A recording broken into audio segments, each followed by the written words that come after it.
Pernah kepikiran nggak? Gimana caranya alam semesta yang luas banget ini bisa terhubung sama doa-doa kita sehari-hari? Nah, kali ini kita bakal bedah hikmah spiritual yang dalam banget dari seorang Ustadz Muhammad Yusuf.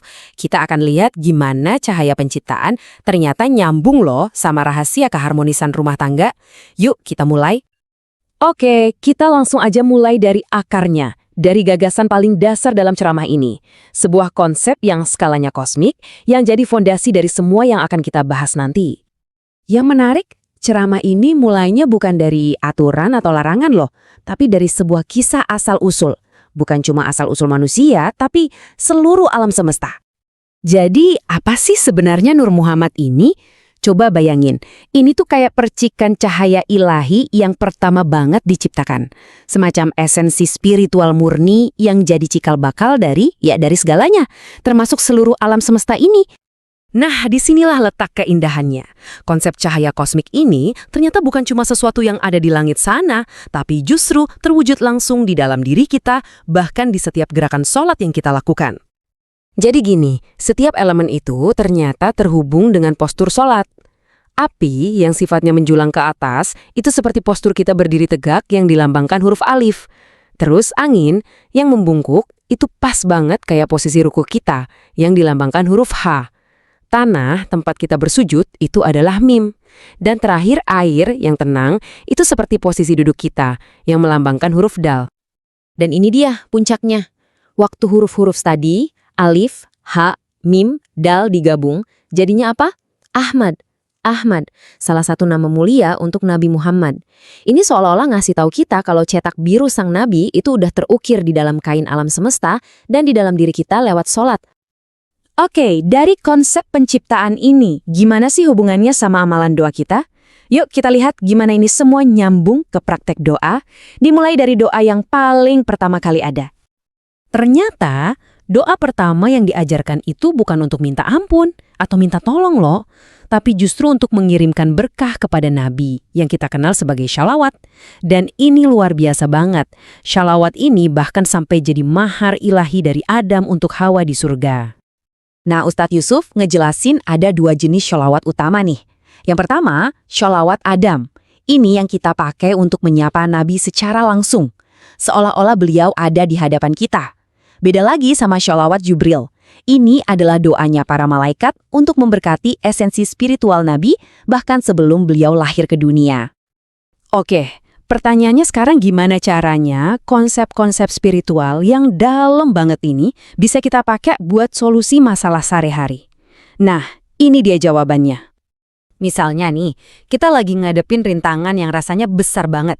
Contohnya, ada proyek pembangunan yang mandek terus, kayak ada aja halangannya.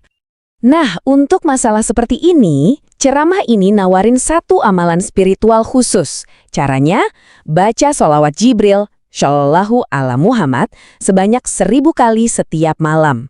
Tujuannya adalah untuk membuka jalan dan memohon kelancaran darinya.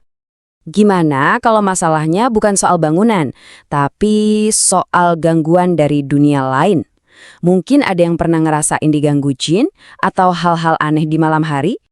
Solusinya ternyata simple banget tapi katanya sangat kuat. Kita bisa memanfaatkan otoritas spiritual dari sahabat Nabi Umar bin Khattab. Cukup tulis namanya, Umar, pakai jari di tubuh kita sebelum tidur. Anggap aja ini sebagai perisai pelindung kita. Oke, dari urusan kosmik, urusan gaib, sekarang kita pulang ke ruang yang paling personal buat kita semua, rumah tangga. Nah, ini poin yang penting banget. Kekuatan spiritual seorang wanita, seorang istri, seorang ibu, itu luar biasa. Dikatakan doanya itu 3 kali lebih cepat terkabul. Makanya, ini jadi semacam pengingat ya. Kenapa para pemimpin yang bijak itu takut banget bikin istrinya menangis? Karena itu sama aja mengundang murka Tuhan.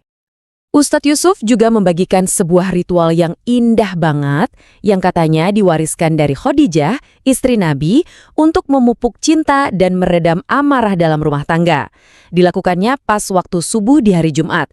Mulai dari bikin teh atau kopi untuk suami, diaduk searah jarum jam, sambil baca surah Al-Qadar, terus ada doa khusus pas tetesan terakhir jatuh dari sendok. Sebuah ritual yang penuh makna. Terus, dari semua hikmah ini, apa dong intinya yang bisa kita bawa pulang dan kita lakuin setiap hari?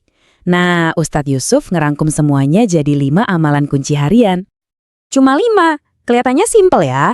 Tapi ini benar-benar jadi fondasi yang kuat banget buat membangun kesejahteraan dan ketenangan spiritual kita dalam kehidupan sehari-hari. Inilah 5 pilar spiritual kita. Pertama, istighfar setiap hari untuk membersihkan hati kita. Kedua, shalawat, biar kita terus nyambung sama sumber rahmat. Ketiga, yang paling utama, jangan pernah tinggalkan sholat 5 waktu. Keempat, latih tawakal, berserah penuh pada rencana Tuhan. Dan terakhir, rutin bersedekah untuk membuka pintu rezeki dan keberkahan. Kita baru aja menyentuh permukaannya ya, tapi ini meninggalkan satu pertanyaan besar untuk kita renungkan. Kalau sebuah doa saja bisa menjadi mahar di surga dan sebuah nama bisa menjadi perisai pelindung, kira-kira kekuatan tersembunyi apa lagi ya yang sebenarnya menanti untuk kita temukan di dalam setiap ritual harian kita?